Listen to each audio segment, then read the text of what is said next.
I still remember the scent of lavender and decay that clung to the room when I died. My hands were wrapped in silk, but my heart was broken. By time, by betrayal, by love lost to another life. The man I had loved, the one I had chosen, sat beside me, unaware that my soul was already drifting. I had lived a quiet life, married to Elias, the gentle, noble man who treated me like glass. My sister, Leora, hadn't been so lucky. She had married Rael, the youngest son of a lesser noble house. At first, her smile stayed intact, but I'd seen the bruises hidden beneath her silks. I'd heard the cracks in her voice. I had pitied her. I had helped her. I had trusted her. Until I saw her standing at the foot of my deathbed, eyes dry, thoughts louder than her silence. She always got the better life. Even now, she dies with a smile. That should have been my life. And then everything went black. When I opened my eyes again, I was in my old room. Sunlight streamed through sheer curtains. My heart thundered, not in panic, but in disbelief. The carved roses on the dresser. The scent of fresh lilac tea. My mother's voice downstairs. The year was 673 of the Varan calendar. I was 17 again. No. I rushed to the mirror. The reflection staring back at me wasn't the woman who'd lived and loved and died. It was the girl. Smooth skin, wide eyes.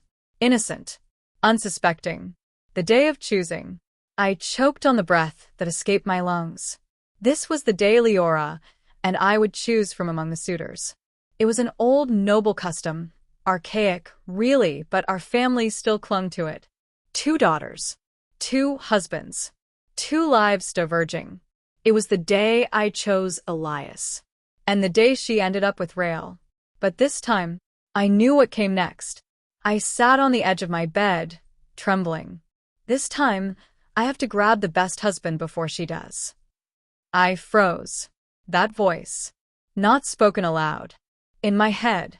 Leora. She was downstairs. I could hear her thoughts. The world tilted. I gripped the sheets. Elias is kind. Rich. Powerful. He won't refuse me if I act quickly. I can't let her have him again. Again? Again. She remembered. She remembered. My fingers trembled as I smoothed the silk of my morning gown.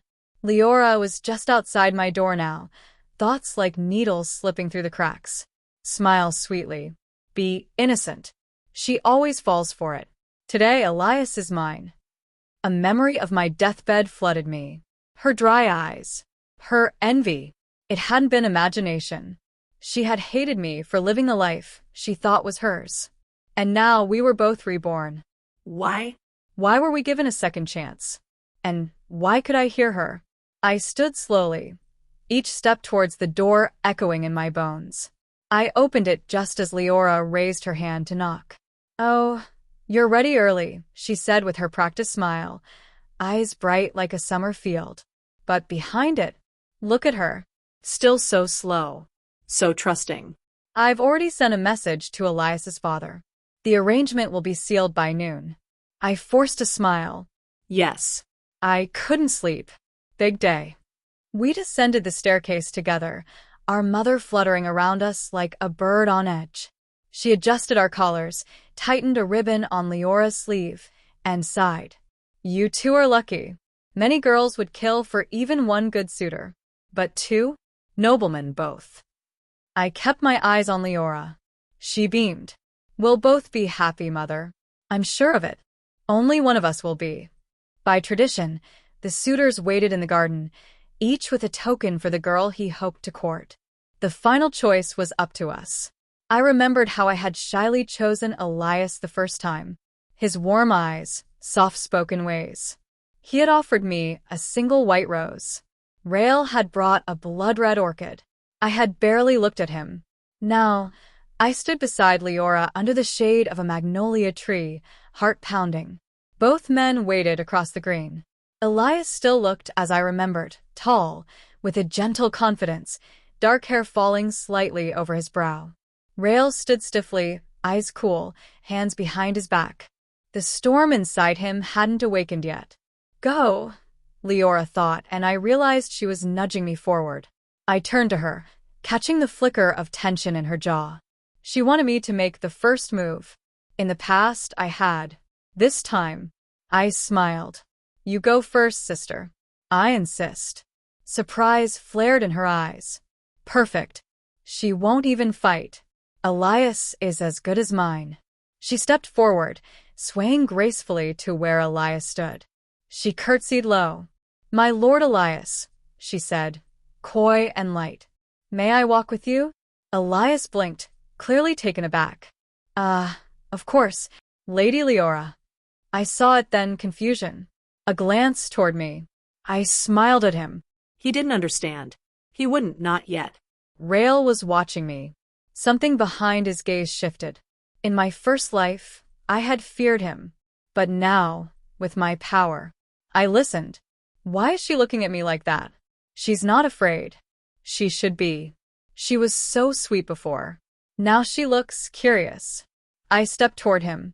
My Lord Rael, I said softly. Would you walk with me? He stiffened, clearly unprepared. What game is this? He nodded slowly. Of course. The garden path was lined with roses, blushing pink, soft as breath. I remembered them well. In my past life, I had never walked this path with Rael.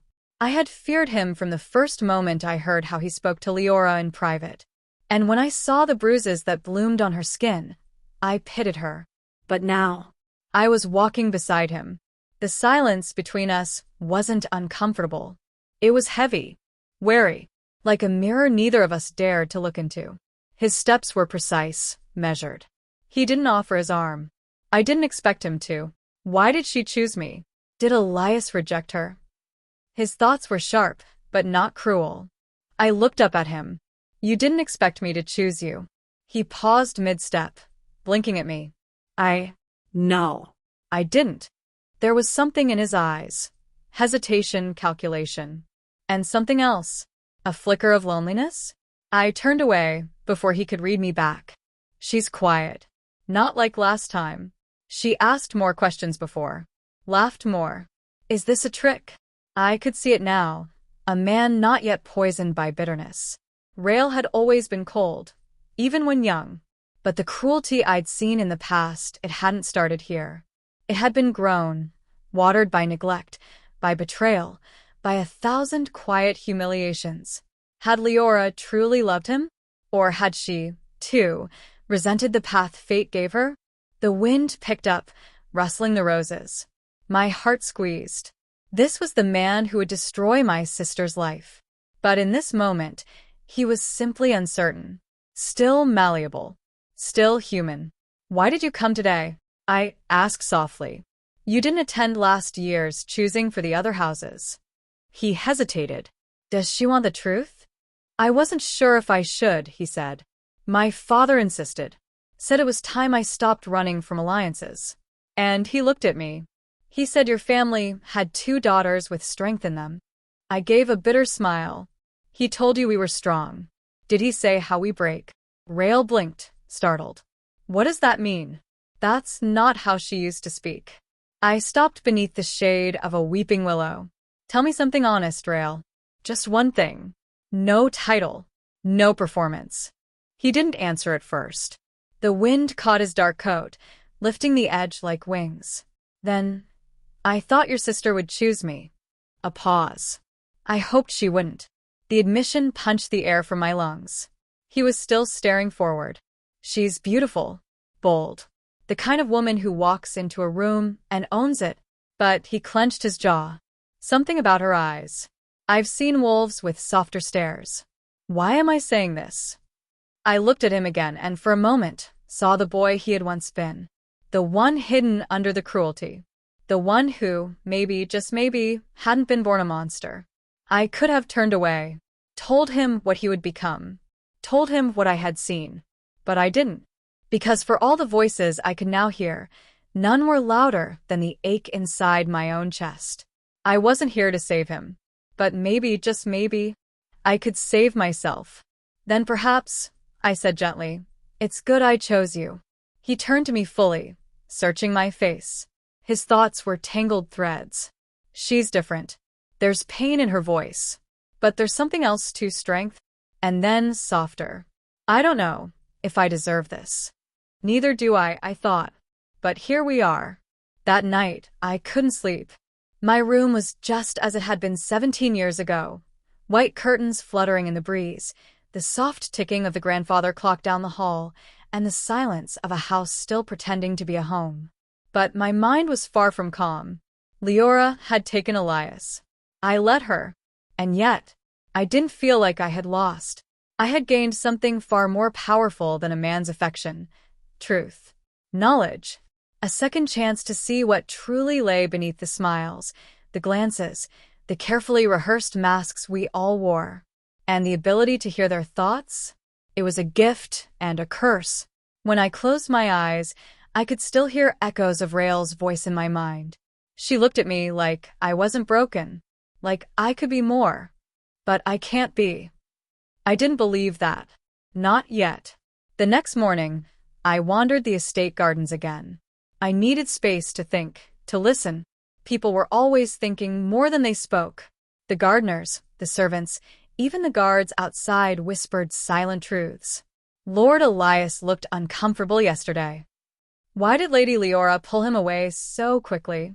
Did you see how Lord Rael stood beside Lady Evelyn? He didn't look bored. He looked afraid. Afraid.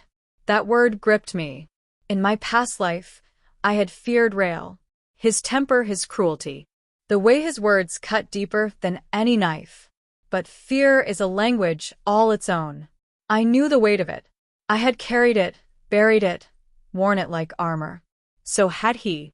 What if, just what if, he had become a monster because no one had ever offered him anything else? Later that day, I found him. Not in the main hall or the parlor, but in the west courtyard, standing alone beside the lion statues. He was staring at them like he wanted to speak, but didn't know how. They were always your favorite, I said quietly. He turned, startled. You remember that? I smiled. Yes. She remembers. But how? I used to sneak out here too. I continued, sitting on the stone bench. When things were too loud inside. He didn't sit, but he didn't walk away either. She's calm. Too calm. Is this a game? Is she mocking me? No games, Rael, I said gently. I just wanted to talk. The wind picked up. He looked at me again, this time longer. What do you want to know? Why did you hate your marriage? He flinched. A crack in the mask. That's bold. You said you'd be honest. Silence. Then, it wasn't a marriage, he said finally. It was a battlefield. Every day I woke up to another war. Words sharpened into weapons. Smiles loaded with poison. But I fought back. I had to. She hurt you, I whispered. She made me into something I didn't recognize. And then quieter. But I still chose every step. That's the worst part. No one forced me to become that man. His voice shook. Would she still stand here if she saw who I became? I did see. And still here I was. I reached out, fingers brushing his sleeve. We are not our worst days, Rael. We are what we choose after them. He looked at my hand. Didn't move. Didn't flinch. She sees me. And then, like a breath escaping. Don't leave. My heart trembled. I won't. The wedding happened quietly, almost secretly, under the weight of noble obligations and polite pretenses. Guests smiled, wine flowed, and the orchestra played, but beneath it all, the tension was palpable. I wore a pale cream dress instead of white, a silent protest against the purity I no longer claimed. Rael stood at the altar like a man watching his own execution, every movement carefully rehearsed. My hand in his was stiff, yet the way he looked at me, confused, uncertain, searching, was unspoken vulnerability. Leora's face during the ceremony was a portrait of disbelief, her lips curled in a smile that didn't reach her eyes. I heard her thoughts as clearly as my own. Why would she marry him? Is she trying to spite me? She didn't understand that this wasn't about her anymore. This was about reclaiming the pieces of myself I had lost to her shadow. I didn't want revenge. I wanted freedom. And I would carve it out of the future, one controlled step at a time. Our carriage ride back to his estate was cloaked in silence, broken only by the rhythm of hooves against stone. Rail sat across from me, hands clenched, watching the window as if escape lay just beyond the glass. I watched him too, not as a frightened bride, but as a quiet observer of fate's second draft. His shoulders were tense, but not hostile, more like a man used to expecting hatred. I didn't speak, and neither did he, but in the heavy air between us, something fragile lived. I remember the first time I had seen bruises on Leora's wrist in the last life. How I had hated him then, and how I pitied him now, not because he was innocent, but because he had been lost. In this moment, he looked like someone standing in front of a locked door with no idea where he put the key. I wondered if he thought I would scream, cry, or demand submission. But I only folded my hands and said quietly, "We don't have to pretend tonight." That single sentence made him look at me like I had undone a chain he didn't know he was wearing. The estate was colder than I remembered, not in temperature, but in spirit. The servants bowed, eyes low, their thoughts guarded and dull with fear. I realized then that Rail had ruled this house with silence and obedience, not warmth. There were no signs of life, no flowers, no color, only stone walls and echoes. I walked ahead of him, my footsteps softer than his, like a shadow slipping into place. My chambers were already prepared, modest but elegant, and blessedly separate from his. I stood in the center of the room, letting the memory of the future ghost through me. This had once been a prison to his wife. It would not be one to me. This time, I would not be a victim of circumstance. I would shape the story, even if I had to bleed for the ink. That night, I lit a candle and wrote a letter to myself in my journal. You are not here to change him. You are here to change the story. I recorded the glances, the silences, the way his eyes flickered when he thought I wasn't watching. I didn't know what he felt. Not yet, but I knew he was not untouched by this new version of me. I was no longer the girl who had chosen Elias in soft naivety. I had looked into the future and chosen the man I feared because I knew fear could be unlearned. Still, part of me trembled at the possibility of failing. What if the darkness inside him was deeper than memory? What if the kindness I thought I saw was a lie? But then I remembered his voice in the garden. I don't know if I deserve this. Monsters didn't mourn the loss of their humanity. That night, I slept without locking the door. In the weeks that followed, we danced a delicate waltz of distance and discovery. We shared quiet meals, exchanged careful words, and watched each other like actors in a tragic play trying not to miss a cue. Rail remained guarded but no longer cold. I caught him watching me when he thought I wasn't looking, confusion etched in every glance. The staff began to relax, their thoughts softening from fear into curiosity. She's not like the others, I heard one maid think. She doesn't flinch. She doesn't cry. And I didn't, because I was not here to survive. I was here to rewrite. With every sunrise, the man I feared became less of a shadow and more of a question. And for the first time in either life, I began to wonder if the answer could be love. The first time I used my gift deliberately, it felt like walking a tightrope with my eyes wide open.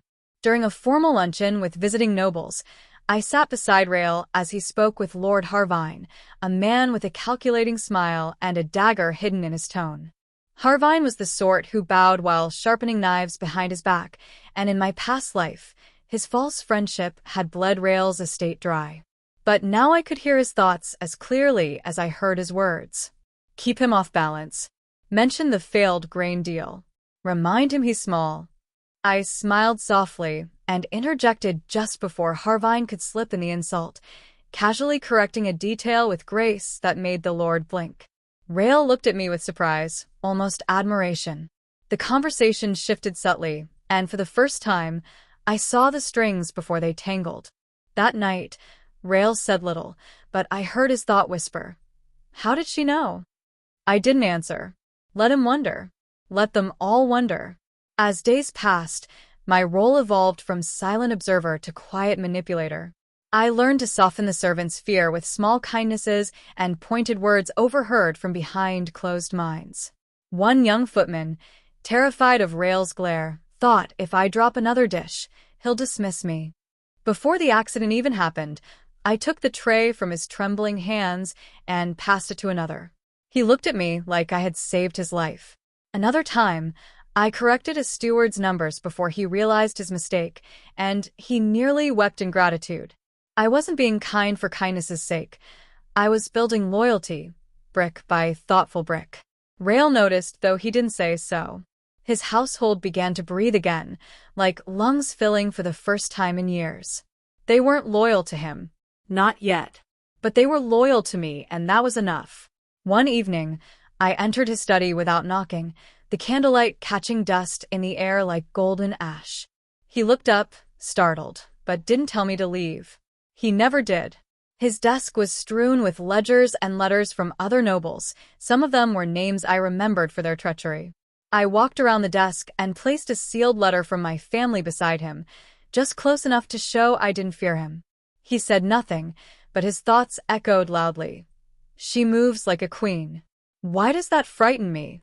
I wondered if he knew he no longer frightened me. Or maybe he did, and that was the scariest part for him. We spoke of estate matters that night, but beneath the words ran a river of unspoken understanding. He had always known how to command respect, but now he was learning how to deserve it. Leora sent letters almost daily now, flowery, fang things wrapped in pretty words. I hope your new life is tolerable. Elias sends his regards. You always did settle for less. I read them by candlelight and smiled to myself, hearing not her voice but her thoughts. Why did she choose him? Why does Elias look at her when he thinks I don't see? She was unraveling, thread by golden thread. She had taken the man I once loved and found only disappointment. And I had taken the man she feared and turned him into someone worth respecting. That wasn't a victory born of pettiness. It was justice, a quiet, dignified justice. I never replied to her letters. Not yet. Some truths were more powerful in silence. But there was something else now, something I hadn't planned for. The silence between Rail and me had begun to soften, rippling with moments that felt like connection. He didn't smile often, but when he did, it was small and stunned, like it snuck past a locked gate. Once, I caught him looking at me with something close to wonder, and I felt my heart betray me. This wasn't the story I meant to write. I hadn't come here to fall again. I had come to survive, to outmaneuver, to protect my heart and rewrite my fate. And yet, every time he said my name without anger, every time he asked what I thought instead of assuming, I felt that old ache rise. Love is not always loud. Sometimes it grows like ivy, slow, silent, persistent, until you wake one day and find your whole world wrapped in it. I feared what would happen when he realized it too. The first time he laughed, I almost didn't recognize the sound. It was over something small, a misstep by a young falconer explaining a training accident involving Rail's prized hawk. The boy had stumbled over his words, terrified, expecting fury. But instead, Rail let out a breath of disbelief, tilted his head back, and laughed. It wasn't loud, but it was real. It broke through the silence, like sunlight after a long winter. The servants froze, unsure if it was a trap. I watched from the side, smiling softly, not at the falconer, but at the man I was beginning to see beneath the mask. What is happening to me, he thought. I didn't answer aloud. I just placed a cup of tea on his desk that evening with a quiet, "You should laugh more often." Small things changed after that, like melting frost revealing the garden underneath. Rail stopped barking orders and started giving instructions. He spoke to his steward with measured tones and listened to reports without snapping. He began eating meals with me in the dining hall, instead of in solitude. He even began asking for my opinion, hesitantly at first, then more often like he was testing trust and finding it solid. Each shift was subtle, but together they reshaped the air between us. The ice that had once encased him began to crack, and for the first time, he allowed himself to exist without fear of his own shadow. And me? I was changing too. My walls had been taller than his, built of bitterness and regret. But slowly, painfully, I began to let pieces fall away. Not because I needed him, but because I no longer needed to hide from myself. One evening, we walked the gardens in silence, moonlight pooling like silver ink around our feet. It was the same garden where we had first spoken weeks ago, with walls between us. Now, we strolled like two ghosts from different timelines learning to live again. "You're not what I expected," Rael said quietly. His voice was softer than I'd ever heard it, careful, like a man handling something precious. "And you're not who I feared," I replied. The silence after was not awkward. It was full of meaning, of thoughts unspoken and emotions unnamed. She doesn't flinch. She doesn't lie. I don't understand her. I looked up at him, and for the first time I allowed myself to ask, "Do you want to?" He looked down at me, startled. "Yes," he whispered.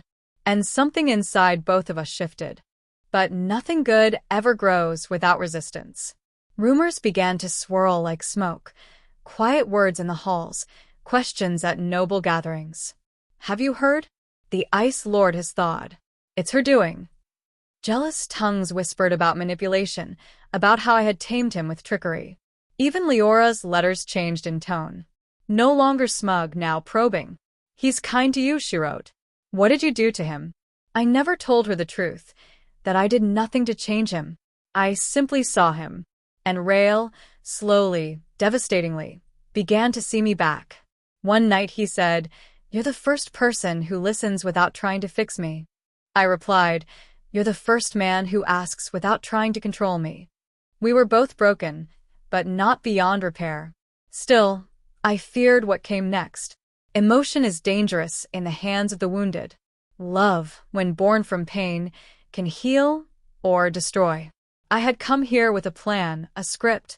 But now I was living off script, improvising with my heart in my hands. Rael was not a safe harbor, but he was real. The way he watched me, the way his voice softened when he said my name, it terrified me. Because I was starting to hope. And hope, I had learned, was the most dangerous emotion of all. But I couldn't stop it now. Because in this fragile, flawed, unfolding second life, I had started to believe in the possibility of something I never thought I'd find again. Peace, in the arms of the man I had once feared most. The day Leora arrived at the estate, the air seemed to hold its breath, as if the walls themselves awaited the storm. I saw her approach from the window, head held high, but eyes sharp and calculating, like a wolf sizing up her prey. She wore silk that shimmered too brightly, a mask perfected over years of rivalry and bitterness. When she stepped inside, the servants' chatter hushed to whispers, all sensing the tension thickening the rooms. I met her gaze in the grand hall, and in that instant, the years of silence, anger, and betrayal between us screamed louder than any words could. "You took what was mine," her thoughts hissed. But I wasn't the frightened sister I once was. I was the woman who had survived the fire she set and walked through the ashes unbroken. I stepped forward, voice steady. "I didn't take. I chose."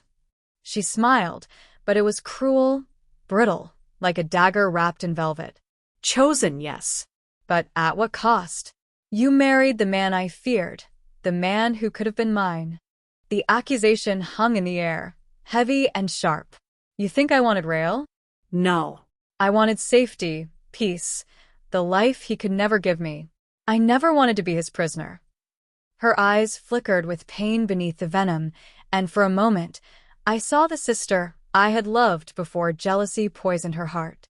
But I didn't soften. "And yet you left him bruised, broken. I won't be your shadow."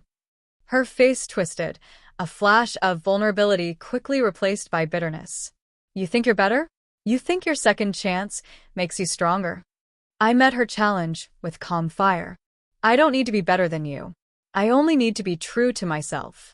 The silence between us stretched, taut and fragile, until she finally broke it with a laugh, hollow, sharp. "You don't understand. The world doesn't reward truth, Evelyn. It rewards power. And you're playing a dangerous game." I stepped closer, feeling the old rivalry ignite, but tempered by something new, understanding. Maybe. But I'm done playing by your rules. Her eyes narrowed, searching mine like she expected a trap. Why? What do you hope to gain? Freedom. Not just from you, but from the past that bound us both. For the first time, she looked uncertain, as if the sister she thought she knew was slipping through her fingers. And what about Rael? She whispered. Is he just a prize you wanted to claim? I shook my head. He's a man trying to find himself. Just like me. Her expression softened, ever so slightly, and the fierce edge in her voice faltered. You always had that stubborn heart, she said, almost fondly. But it might be your undoing. I smiled, a real smile this time, full of hope and pain. Then let it be. I choose to live honestly, even if it means risking everything. For a long moment, we simply stood there, two sisters torn apart by years of fear and misunderstanding, yet bound by a love neither dared speak aloud. The walls around us began to crumble, not with violence, but with the fragile promise of forgiveness. And as Leora turned to leave, her final thought echoed softly in my mind. Maybe she's stronger than I ever gave her credit for. That night, I lay awake, heart pounding with the weight of what had passed between us. Confronting Leora hadn't given me peace, but it had given me something rarer, clarity. The past was a web of pain and mistakes, but it didn't have to be my cage. I could choose forgiveness, not for her, but for myself. And in that choice, I felt the first stirrings of true freedom. Rael found me before dawn, silent and watchful. How do you do it? He asked quietly. How do you face the storms without breaking? I looked at him, feeling the warmth of a future unwritten. Because I have to. For me. For us. And in his eyes, I saw a reflection of the hope we both clung to, a hope that maybe, just maybe, love could heal even the deepest scars. The night of the noble ball arrived like a storm cloaked in silk and whispers, the grand hall glittering with chandeliers and the hum of carefully measured conversations. I dressed in deep blue velvet, a color I chose to reflect the shadows I no longer feared but embraced. Rael stood beside me, his posture less rigid than before, his eyes searching mine with an intensity that unsettled and comforted me all at once. Around us, nobles danced and laughed, but beneath the surface, alliances shifted like quicksand, each step a calculated risk. The music began, slow and sweeping, and Rael extended his hand with a quiet invitation. I took it, feeling the warmth of his palm, the steady rhythm that echoed a promise neither of us yet dared to speak aloud. As we moved together, the ballroom seemed to blur, the murmurs fading into silence, until it was only him and me, caught in a dance neither wanted to end. My thoughts whispered, this is not just a dance. It's a chance to rewrite fate. Rael led with surprising grace, each step a testament to the vulnerability he was learning to bear. He whispered, you've changed everything. I smiled, the truth heavier than words. No, you've changed. The dance carried us across the floor, and with every turn, I felt the walls around his heart soften. It was as if the music had unlocked something long buried, hope, trust, something almost like love. Yet beneath the beauty, a shadow lurked, a reminder that our pasts were not so easily escaped. I caught a glance from Leora across the room, her eyes cold and calculating, a storm brewing behind her calm facade. The game was far from over. But in this moment, with Rael's hand in mine and the music guiding us, I allowed myself to believe in the possibility of a future where we could be free from the ghosts of yesterday. The dance ended too soon, the applause a distant echo as we stepped apart, breathless and changed. Rael's voice was low. Whatever happens, I'm glad it's you. My heart clenched, a mixture of fear and longing swirling within me.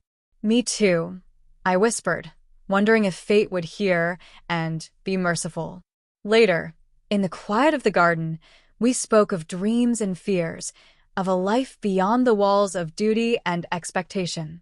I don't want to be a prisoner anymore, Rael confessed, eyes reflecting the stars. Neither do I replied. In that shared confession, We found a fragile bond, a thread of hope woven from pain and courage. But as dawn approached, the weight of reality pressed down, alliances to mend, enemies to outwit, and a future uncertain. Yet for the first time, we faced it not as adversaries, but as partners.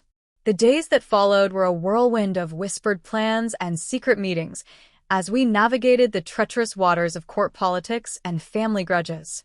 Rail showed a side I had never seen, strategic, fiercely protective, willing to fight for the fragile peace we were building.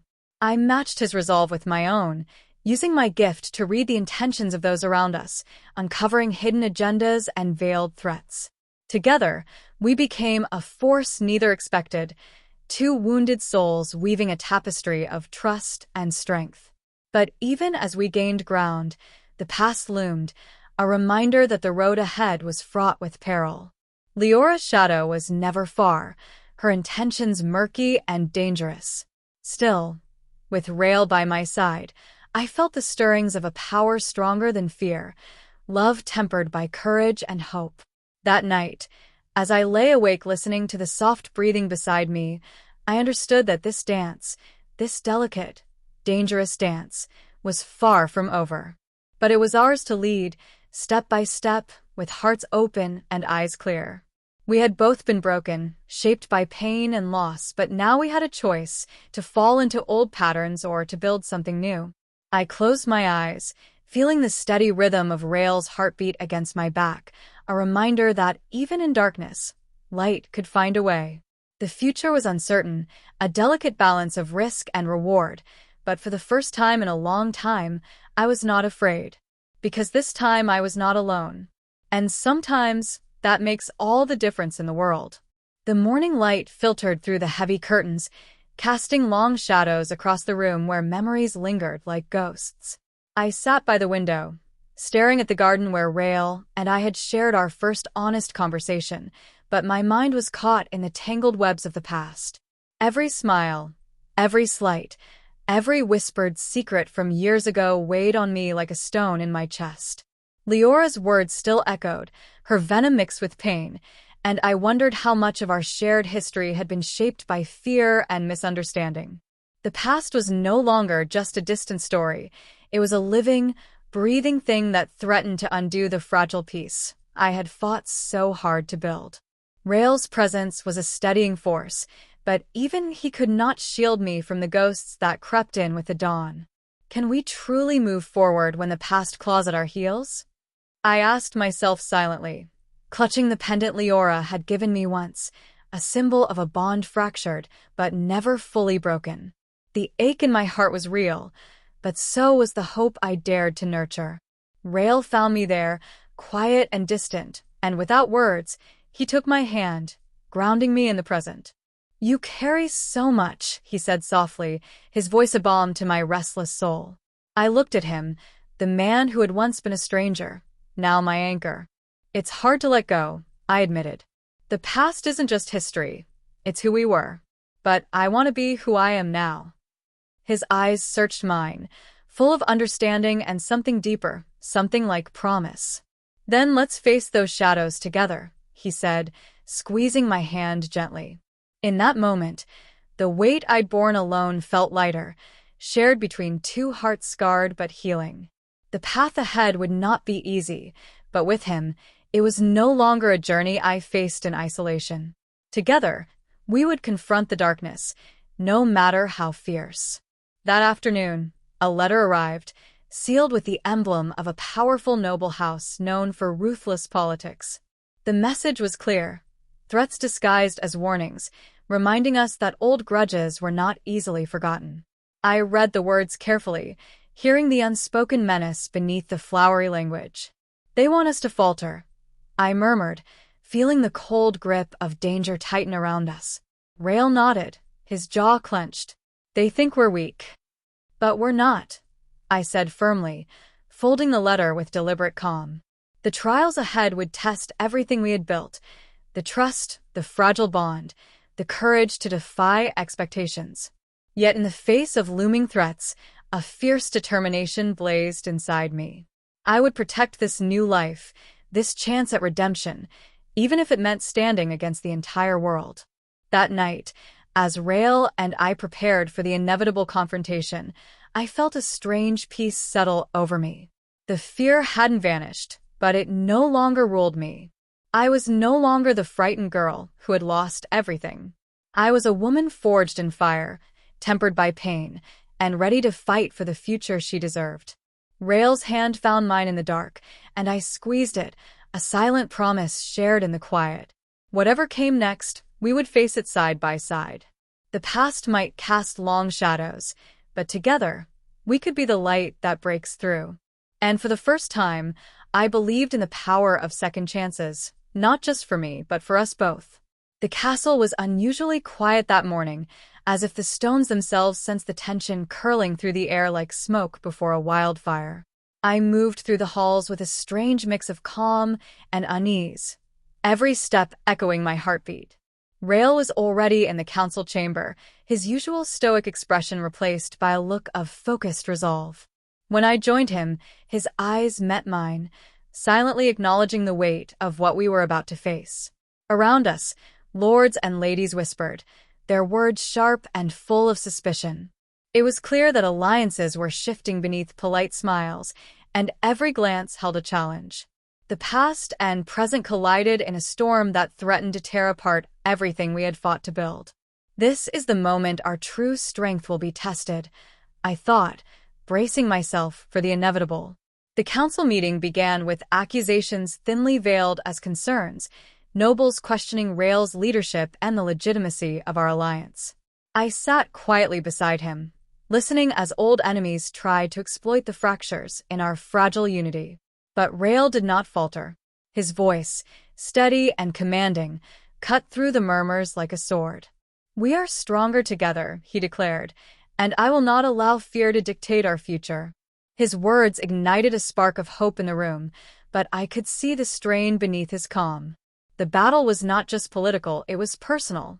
I reached out, taking his hand under the table, a small gesture of solidarity that grounded us both. In that moment, I understood that this fight was about more than power. It was about reclaiming our lives from the shadows that haunted us. After the meeting, whispers followed me like a storm cloud, nobles speculating about the reborn lady and the man she had tamed. Some admired our courage, others plotted our downfall. I caught Leora's sharp gaze across the hall, a silent reminder that our sisterly war was far from over. But I refused to be intimidated. With Rael's support, I was ready to face whatever came next. That evening, as we walked through the garden, the weight of the day began to lift, replaced by a quiet determination. "We will need every ally we can find," I said, watching the stars flicker overhead. Rael nodded, "and every secret we can uncover." Together, we began weaving a web of trust and strategy, knowing that the coming days would demand all our strength. Late that night, a messenger arrived with news that sent a chill through my veins, an unexpected betrayal within our ranks. Someone close had been feeding information to our enemies. The fragile peace shattered, replaced by a tempest of doubt and fear.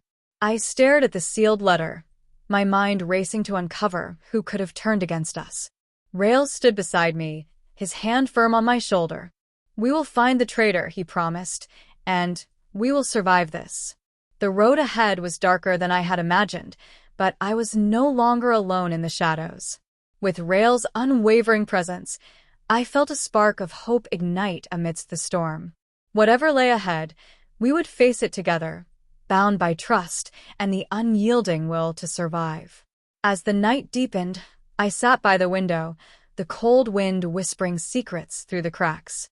I thought of the journey that had brought me here, the pain, the rebirth, the fragile love blossoming against all odds. The storm was gathering, fierce and relentless, but I no longer feared the thunder, because I knew that no matter how dark the night, dawn always followed. And with Rael by my side, I was ready to meet whatever the future held, head held high, heart open, and spirit unbroken. The dawn crept slowly into the sky, its pale light filtering through the heavy curtains like a fragile promise. I sat at the writing desk, eyes fixed on the letter that had arrived the night before. the betrayal. Every word felt like a knife twisting in my chest. The thought that someone so close could undermine us made the walls feel narrower, suffocating. Rael's words echoed in my mind. We will find the traitor. But how? Trust had been our foundation, and now it was cracked, threatening to collapse. I took a deep breath, knowing that the search for truth would test us all in ways we had never imagined. I folded the letter carefully, determination settling over me like armor. I won't let this ruin us. Rael joined me by the window, his gaze sharp as he scanned the courtyard below. I've asked the guards to watch everyone closely, he said quietly. No one leaves without my knowledge. His protective stance warmed me, but the weight of suspicion clouded the air. As the morning passed, whispers turned to murmurs, and eyes darted like frightened birds. I felt the sting of every glance, questioning, doubting. But beneath the tension, a quiet resolve grew in me. I would face the truth, no matter how painful. And I would stand with Rael, because in this battle for honesty, our bond was the only thing I could trust completely. The investigation uncovered secrets long buried, small betrayals, hidden alliances, and lies wrapped in smiles. One name kept surfacing, a trusted advisor whose loyalty had been a mask for darker intentions. Confronting him was a moment of reckoning, his cold denial, the evidence, the disbelief in the eyes of those who had once called him friend. When Rael exposed the betrayal in the council chamber, the shock rippled through the room like thunder. The traitor's fall was swift and merciless, a stark reminder that trust was a fragile thing. Watching Rael's unwavering resolve, I realized that strength was not just in power, but in the courage to face the darkness head-on. And in that moment, I felt our fragile alliance harden into something unbreakable. Later, as the estate settled into uneasy calm, Rael and I shared a quiet meal in the private dining room. The shadows flickered from the candlelight, mirroring the complexities of the day. We're not safe yet, I admitted, my voice soft but steady. No, he agreed, reaching for my hand. But we have each other. And that's our greatest strength. His touch was a lifeline, a promise that, even in the storm, we would find shelter. I squeezed his hand, feeling a surge of gratitude and hope. Together, we had faced betrayal, fear, and uncertainty, and we would face whatever came next.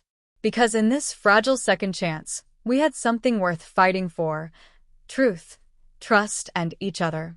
As I prepared for bed that night, my thoughts drifted to the path ahead, uncertain, dangerous, but filled with possibility. The past had cast its shadows, but they no longer controlled me. With Rael's steady presence beside me, I was ready to step into the future with courage and an open heart. The dawn would come, bringing new challenges and new hopes.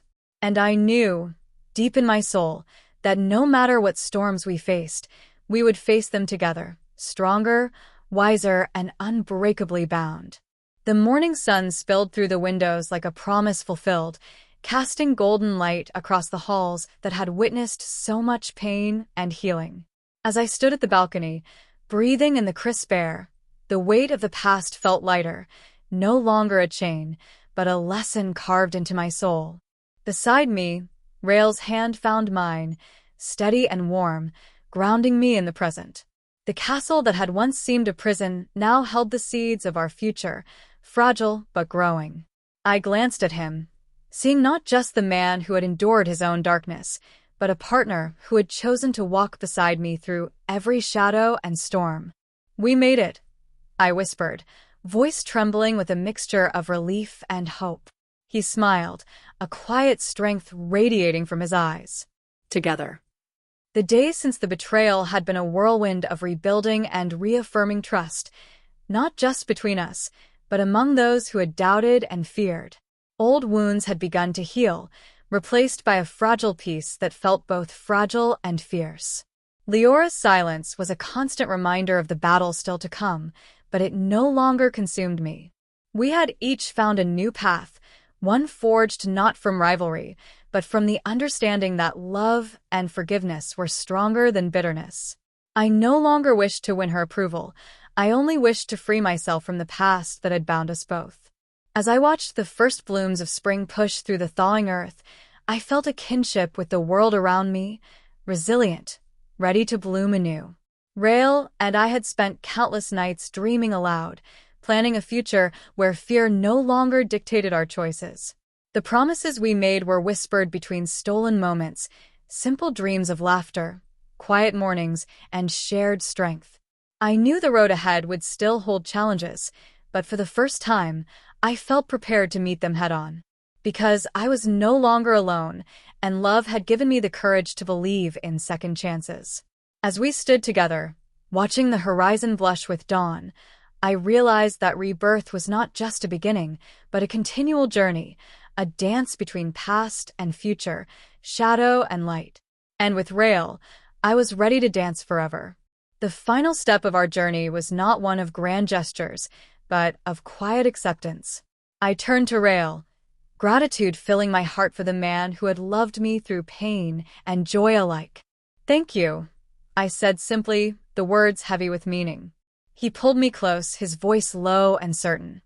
"Thank you for choosing to fight, to love, and to believe."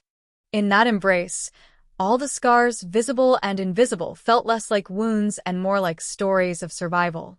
The dawn had come, and with it a new beginning. A future where I was not defined by my past, but empowered by the woman I had become. As the sun rose higher, casting warmth across the land, I felt a peace I had never known. The sister I had lost and the woman I had become existed side by side, not as enemies, but as pieces of a whole. The journey had been long, fraught with pain and uncertainty, but it had led me here, to a place of hope and love. And as Rael and I stepped forward together into that new dawn, I knew that no matter what storms might come, we would face them hand in hand, unbreakable and free.